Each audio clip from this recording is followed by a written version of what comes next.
Voice पर बहुत स्वागत है आपका। मैं हूं आपके साथ प्रियंका मिश्रा।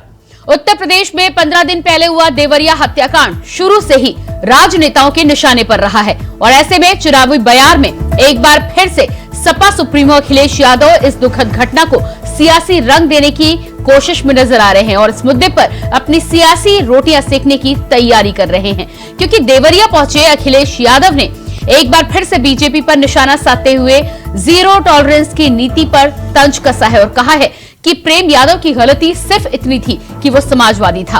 अब सवाल ये है कि आपसी रंजिश में हुए हत्याकांड से समाजवादी पार्टी का क्या लेना देना, लेकिन राजनीति में सारे तार जुड़ जाते हैं जब चुनाव सिर पर हो और ऐसे मुद्दे तो भावना भड़काने के साथ ही साथ वोट पाने का श्योर शॉट तरीका भी होते हैं, जिसमें अगड़े और पिछड़ों पर सियासत की पटकथा लिखने की तैयारी की जा रही है। सवाल ये भी है कि अखिलेश को देवरिया पहुंचने में आखिर 15 दिन क्यों लग गए और अब अखिलेश देवरिया में कौन सी रणनीति के तहत पहुंचे हैं। तो आज इसी पर होगी बात, लेकिन इससे पहले देखिए एक रिपोर्ट।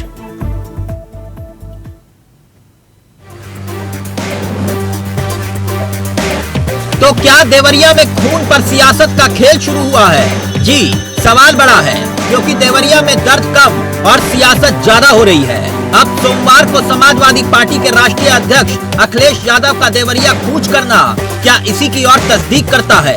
वैसे तो 2 अक्टूबर को 2 परिवारों की आपसी रंजिश के चलते 6 लोगों की हत्या के मामले में पीड़ितों से मिलने के लिए समाजवादी पार्टी के राष्ट्रीय अध्यक्ष अखिलेश यादव देवरिया पहुंचे थे, मगर अब बीजेपी का इल्जाम है कि वो जातीय आधार पर सियासत को हवा दे रहे हैं।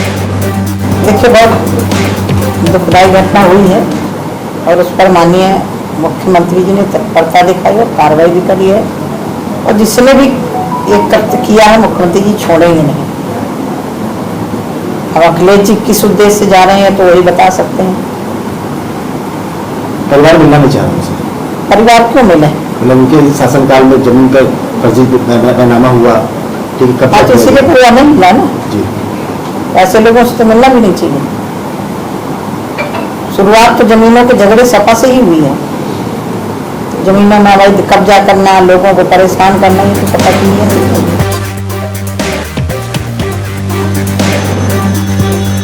और मृतकों को श्रद्धांजलि दी।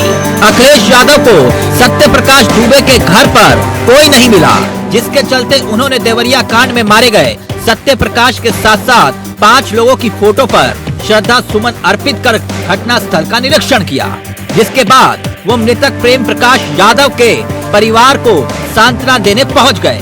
वैसे गौर करने वाली बात यह है कि जमीनी रंजिश के चलते अपनी जान गंवाने वाले सत्य प्रकाश के बेटे दिवेश ने अखिलेश के आने से पहले एक वीडियो सोशल मीडिया पर वायरल किया था, जिसमें उसके बेटे ने कहा था कि वो सपा अध्यक्ष अखिलेश यादव से नहीं मिलना चाहता।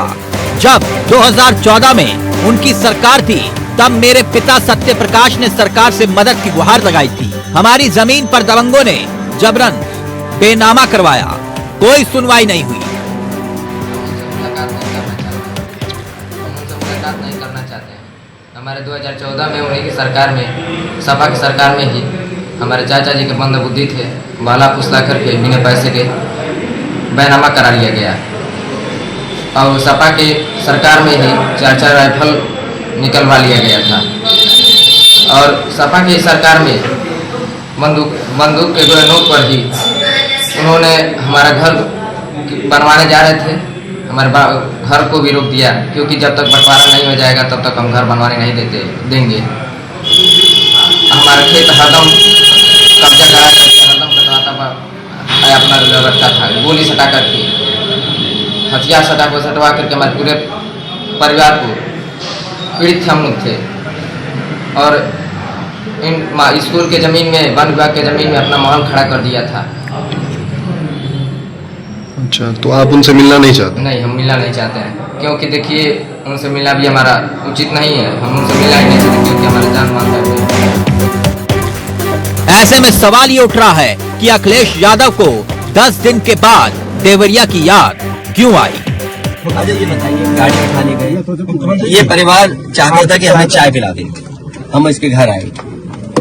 आप बताइए, चीनी, चाय की पत्ती से लेकर कोई सामान नहीं ला सकते, पानी नहीं ला सकते। अरे किस बात के लिए सुरक्षा है? सुरक्षा तो इस बात की, इनकी जान की सुरक्षा होनी है। अगर इनको कोई जरूरत है तो सुरक्षित होकर के जाए बाजार और सुरक्षित होकर के बाजार से लौट के आ जाए। ये इसका मतलब सुरक्षा है। सुरक्षा का मतलब ये थोड़ी कि घर को, परिवार को कैद कर दो, गाड़ी उठा ले जाओ, यहाँ से सामान ले जाओ। देखो मध्य प्रदेश का भी मत पूछो, मैं आपसे कह रहा हूँ नहीं कोई आर्थिक सहायता नहीं। ये परिवार अगर पढ़ेगा लिखेगा, जो पढ़ाई करना चाहेगा, जो मदद कहेगा मैं करूंगा। इस परिवार की हम मदद करेंगे और मैं सरकार से कहूंगा कि अगर वो सरकार मदद करती है तो दोनों परिवार की मदद। समाजवादी पार्टी बीजेपी पर, जबकि बीजेपी समाजवादी पार्टी पर देवरिया कांड पर राजनीतिक रोटियां सेकने का इल्जाम लगा रही है।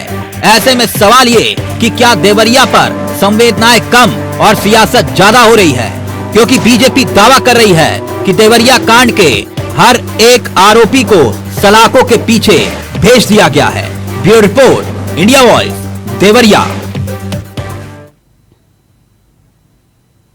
तो जिस तरह से देवरिया कांड पर अब एक बार फिर से सियासत हो रही है, ऐसे में देखना ये होगा कि ये सियासत किस हद तक आगे जाती है और क्या 2024 के चुनाव से पहले ये जो चुनावी रंग इस घटना को देने की कोशिश की जा रही है, इसका कोई अर्थ निकलकर सामने आता है। आज इसी पर हम बातचीत करेंगे।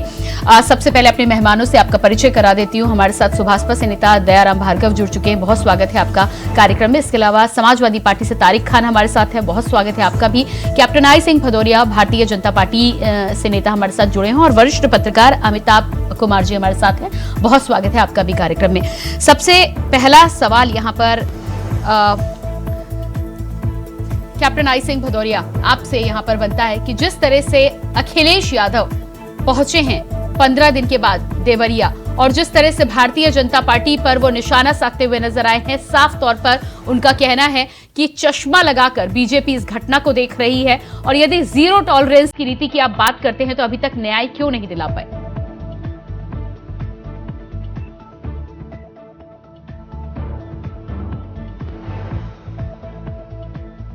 कैप्टन साहब के पास मैं आऊंगी, शायद संपर्क में दिक्कत है, मैं वापस लौट कर आऊंगी। दयाराम जी, जिस तरह से सपा सुप्रीमो अखिलेश जी वहां पर पहुंचे हैं और साफ तौर पर उनका कहना है कि भारतीय जनता पार्टी जो है इस पर जीरो टॉलरेंस की नीति की बात तो कर रही है लेकिन न्याय अभी तक नहीं दिला पाई है, तंज कसा है उन्होंने साफ कहा है कि बुलडोजर की संस्कृति नहीं चलने वाली। क्या कहना है इस पे? 15 दिन के बाद पहुंचे हैं अखिलेश यादव। प्रियंका जी, देवरिया कांड जो है इसकी जितनी भर्त्सना की जाए उतना ही कम है जी।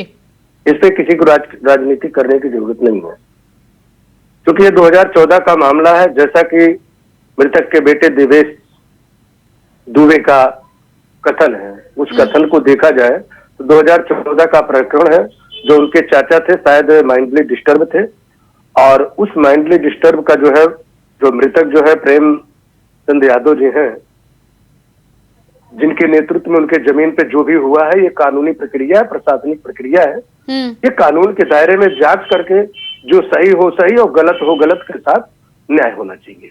और सबसे अच्छी बात यह है कि आपने देखा होगा हिंदू भारतीय समाज पार्टी के नेता आदरणीय ओम प्रकाश राजभर, जैसे ही ये हत्या हुई है उसके 2 या 3 दिन के बाद हमारे नेता दोनों परिवारों से मिलने का काम करते हैं, सांत्वना देते हैं और ये बताने का भरसक प्रयास करते हैं कि सही को सही और गलत को गलत, ये जो उत्तर प्रदेश में योगी जी की सरकार है न्याय देने का काम करेगी, चाहे उस पक्ष का हो चाहे इस पक्ष का हो। नहीं, लेकिन सपा सुप्रीमो तो कह रहे हैं कि इस पर कोई न्याय अब तक हो जाना चाहिए था, कुछ हुआ नहीं है, अधिकारियों को सस्पेंड किया है, लेकिन इसके अलावा इस पर अभी तक कोई कार्रवाई हुई नहीं है। श्री अखिलेश यादव जी के, हम उनके सोच को क्या कहें, ये इनकी ही तो देन है। 2014 में तो श्री अखिलेश यादव जी उत्तर प्रदेश के मुख्यमंत्री थे। इस कार्रवाई को अगर त्वरित उस समय अपने शासन काल में रहते हुए कर दिए होते तो शायद ये हत्याकांड ना होता। तारिक खान जी, लखनऊ से देवरिया पहुंचने में 15 दिन लग गए सपा सुप्रीमो को, और उसके बाद अब वो बेटा देवेश दुबे, उसका साफ कहना है कि 2014 में आपकी सरकार में शिकायत की गई थी, जबरन उनकी जमीन पर कब्जा किया गया था, लेकिन कार्रवाई नहीं की गई। अगर मेरी आवाज आ रही है आप जी? अगर तुरंत चले जाते तो कहते आग में घी डाल रहे हैं, थोड़ा रुक के गए कि मामला थोड़ा सा शांत हो जाए, तो देर कर दी। खैर, हर उनके स्टेप पर अभी आपने कहा कि किसी ने कहा, शायद मुख्यमंत्री ने कहा कि देवरिया कांड के सारे आरोपी जेल के पीछे होंगे। कौन है? कौन है? प्रेमचंद यादव को किसने मारा था मैम? वो जेल में है क्या? प्रेमचंद यादव को किसी ने नहीं मारा। प्रेमचंद यादव ने आत्महत्या की थी वहां पर जाकर। उसने खुद गया और उसने फावड़ा लिया, पीछे से अपने सर पे मारा, फावड़ा रखा था, वो उस पे कूद गया और मर गया। नहीं तारिक खान जी, इस घटना में आप क्या चाहते हैं? उस परिवार में आप अरे बचा भाई पाए? सुनिए तो, पहले मुझे आप सुनने नहीं चाह रही हैं, पहले आप सुन लीजिए पहले, तब आप बोलिए। मैं ये कह रहा हूं कि सभी आरोपियों को जेल के पीछे भेज देना चाहिए। इधर से 21 आदमी जेल में बंद है और दूसरे पक्ष के कितने लोग जेल में गए? उसको किसी ने नहीं मारा, प्रेमचंद यादव को किसी ने नहीं मारा। जब भारतीय जनता पार्टी के विधायक एक शोक सभा को जनसभा में परिवर्तित कर देते, वो राजनीति नहीं है, वो जाति की राजनीति नहीं है। वो तो शोक सभा में कह रहे थे कि किसी की हैसियत हो, औकात हो, वो ललकार सभा थी, मेरी जांच करा ले, सरकार की जांच विपक्ष वाले कराएंगे, हम डीएम से कहेंगे कि इसकी जांच करो, है ना? ये क्या बचकानी बात करते हैं। सबसे पहले जो ठीक है तारिक खान जी, आप भी इस पर सियासी रोटियां सेकने का ही काम कर रहे हैं। 21 लोग इस पक्ष के हैं, उस पक्ष के नहीं हैं। ये आपसी रंजिश का मामला था। इस आपसी रंजिश में 6 लोगों की हत्या हुई है, दुखद घटना हुई है, लेकिन अभी भी आप एक पक्ष और दूसरे पक्ष की बात करें। मैं पहले अमिताभ जी के पास आऊंगी, उसके बाद मैं आपके पास आती हूँ, आपके सवाल का जवाब आपको मिलेगा। अमिताभ जी, इस पूरे घटनाक्रम में जिस तरह से तारिक जी कह रहे हैं कि एक पक्ष के तो 21 लोग जेल में बंद है, दूसरे पक्ष से किसको गिरफ्तार किया? सत्य प्रकाश दुबे के परिवार में बचा कौन है? किसकी गिरफ्तारी की मांग कर रहे हैं तारिक खान जी?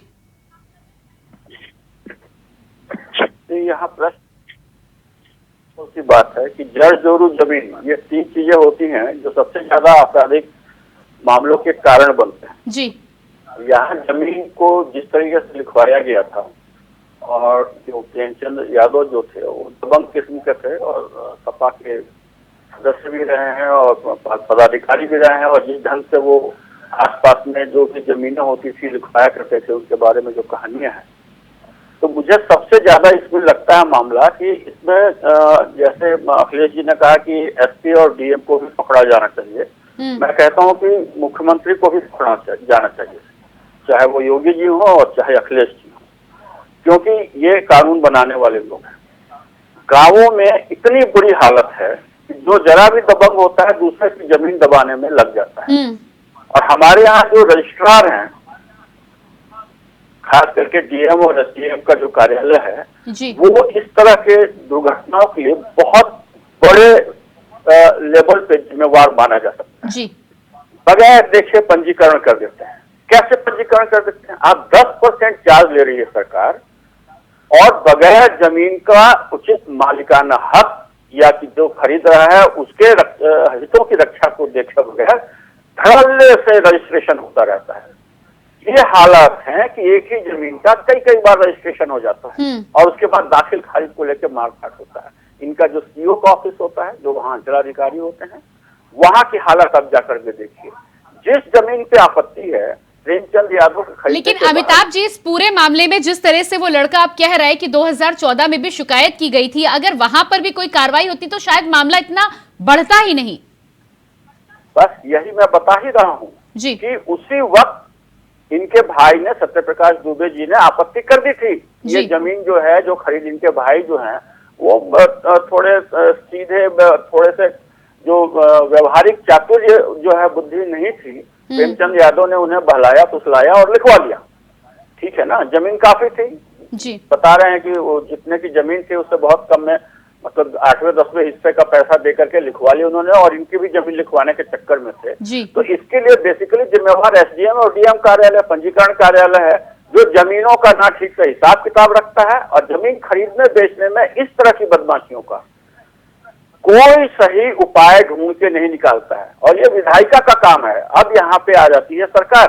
सरकार का काम है कि कुछ इस तरह से नियम कानूनों को बनाए, इसका डिजिटाइजेशन करवा करके रिकॉर्ड को इस तरह रखे कि जरा सी भी छेड़छाड़ पता चल जाए। सीओ कार्यालय कैसे बदमाशी कर रहा है, ठीक है, स्थानीय कर्मचारी मैं आपके पास वापस आऊंगी अमिताभ जी, मुझे आपके पास वापस आऊंगी। कैप्टन आई सिंह भदौरिया जी भी हमारे साथ है। कैप्टन साहब, जिस तरह से अमिताभ जी इस पूरे मामले में कह रहे हैं, 2014 में शिकायत हुई, कोई कार्रवाई नहीं हुई, लेकिन दूसरी बार आपकी सरकार है और इस तरह के मामलों में बुलडोजर का बार बार नाम आता है, इस तरह के मामलों में यकीनन शिकायत आपकी सरकार में भी गई होगी, क्या कोई कार्रवाई हुई थी?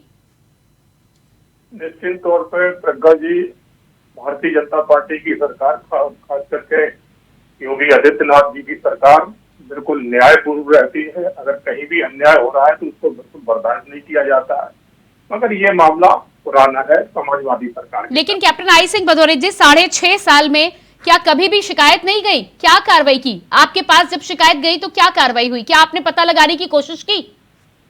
निश्चित तौर पर अगर ऐसी कोई शिकायत आई है और उसमें कोई भी अधिकारी अगर दोषी है, उन्होंने अगर इस पर कार्रवाई नहीं की है तो बख्शा उनको भी नहीं जाएगा। ये उनकी आदित्यनाथ सरकार में नहीं, तो ये जानकारी तो अब तक आपको होनी चाहिए थी ना। अमिताभ जी कुछ कहना चाह रहे हैं, मैं सुन लूंगी पहले। जी अमिताभ जी।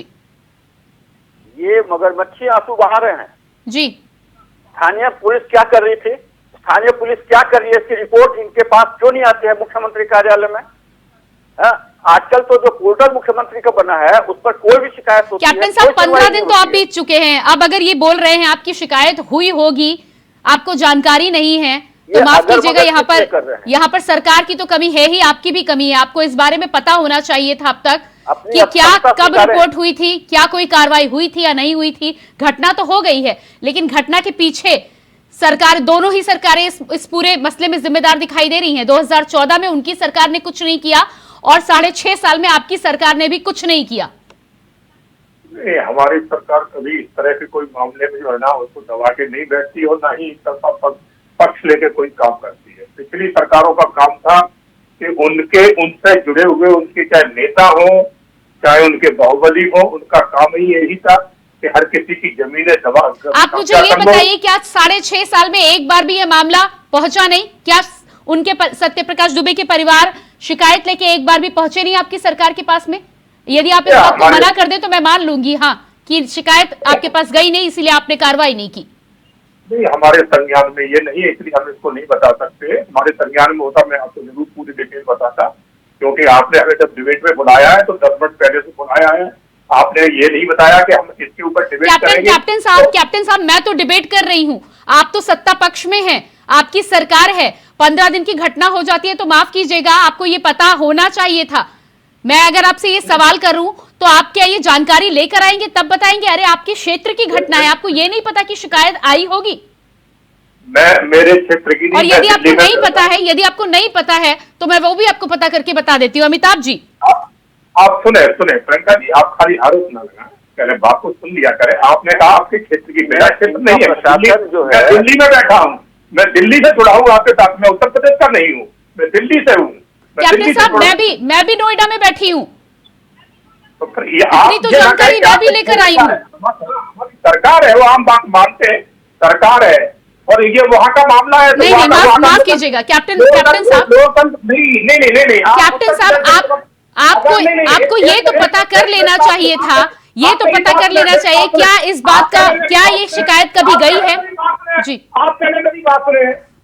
अगर आपको इस तरह के सवाल पूछना है तो आप लोकल प्रवक्ता को बुलाएं। ठीक है, आप 10 सेकंड रुकिए। अमिताभ जी, इस मामले में मैं चाहूंगी, 6.5 साल हुए हैं, क्या ऐसा मुमकिन है कि शिकायत ना गई हो? भाई, इनके पास जो है ना रिवर्स निगरानी का सिस्टम है ही नहीं कि इनके अधिकारी कर्मचारी क्या कर रहे हैं, इनको पता ही नहीं है। अभी एटा में इनका एक विधायक है, इतनी बदमाशी कर रहा है, गांवों के ग्रामीण विकास के कामों को रोक दे रहा है अगर उसको हिस्सा नहीं मिल रहा है। वहां के सरपंचों को, मुखियाओं को धमका रहा है। मैं बताऊं, आपके मुख्यमंत्री कार्यालय में शिकायतें गई हैं, कोई कार्रवाई नहीं होती। आपका विधायक क्या कर रहा है, आपका अधिकारी वहां पे क्या कर रहा है, आपका कर्मचारी क्या कर रहा है? कितना पुराना मामला है ये। आपके स्थानीय थाने के पास बार बार वो व्यक्ति जाता रहा कि हमें बचाओ, ये आदमी हमें धमकी दे रहा है। प्रेमचंद यादव बार बार धमकियां देता था उसके घर पे जाके, है ना। उसने सपा सरकार में बंदूकें ली हुई थी। दयाराम जी से अगला सवाल है। दयाराम जी, इस पूरे मामले में आपका कहना है कि आपके नेता वहां पर जाके परिवारों से मिले भी हैं, क्या लगता है आपको, क्या ये शिकायत सरकार के पास नहीं गई होगी? और यदि गई होगी तो इस पर अब क्या कार्रवाई? अधिकारियों को जरूर सस्पेंड कर दिया गया है, पर आगे इस मामले में क्या? अरे, आप अपने कार्यालयों पर नजर नहीं रखते, सबसे बड़ा अपराध ये है आपका। दयाराम जी, आपकी आवाज नहीं आ रही मुझ तक।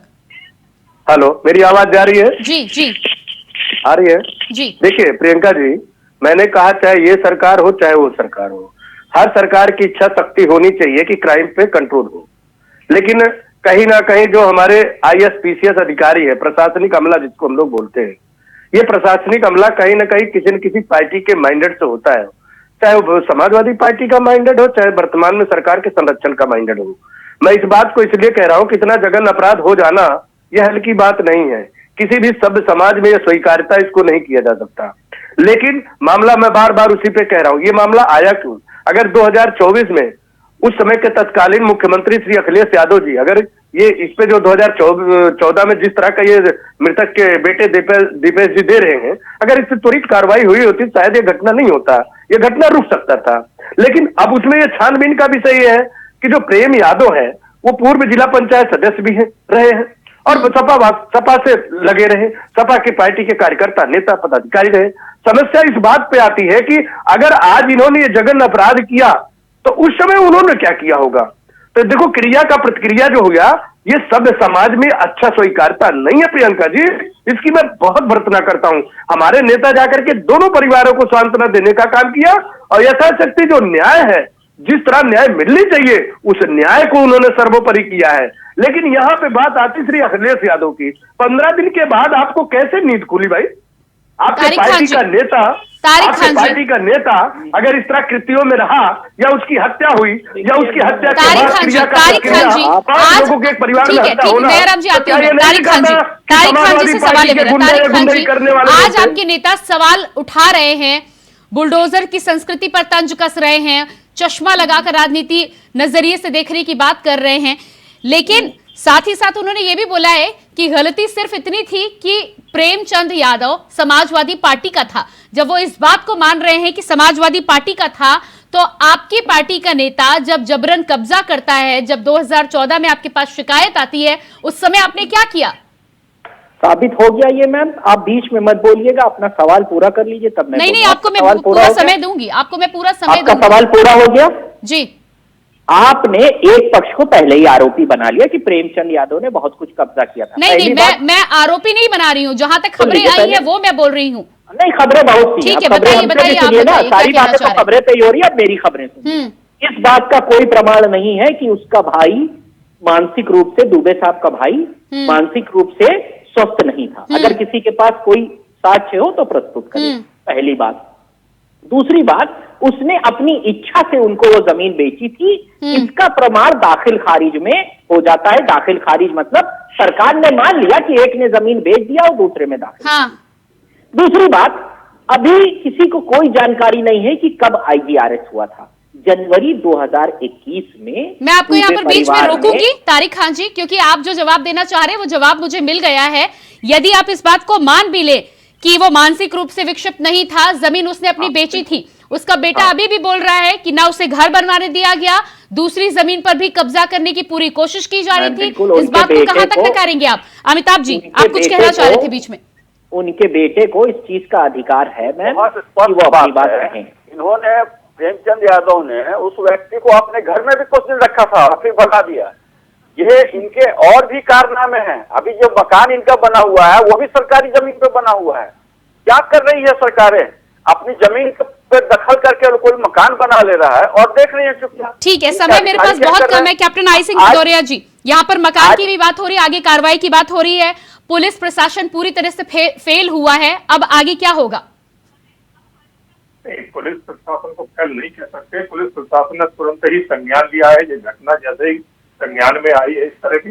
मगर यहाँ एक बात मैं जरूर कहना चाहूंगा कि जिस तरह से यह समाजवादी नेता ने जो जघन्य अपराध किया है, ठीक है, मैं मानता हूँ इनका एक आदमी वहां गया था किसी कारण बस, अगर उसको वहां मार देते हैं लोग तो उसके लिए न्यायपालिका है, कानून व्यवस्था है, उसका आप अपने आप ही उसका न्याय कर लेंगे कि उनके पूरे परिवार को मार देंगे, तो ये तो समाजवादी सोच में ही हो सकता है। यदि पुलिस तत्पर होती तो वो 5 मौतें रोकी भी जा सकती थी समय पर, लेकिन पुलिस पहुंचती कहाँ है, यही तो बड़ी बात है। अमिताभ जी, 5 सेकंड का समय मैं आपको दे पाऊंगी और उसके बाद अपनी डिबेट को मैं विराम दूंगी। जी, दरवाजे घूम रहा था कि भैया मुझे न्याय दिलाओ, न्याय दिलाओ। ये कहीं नहीं थे।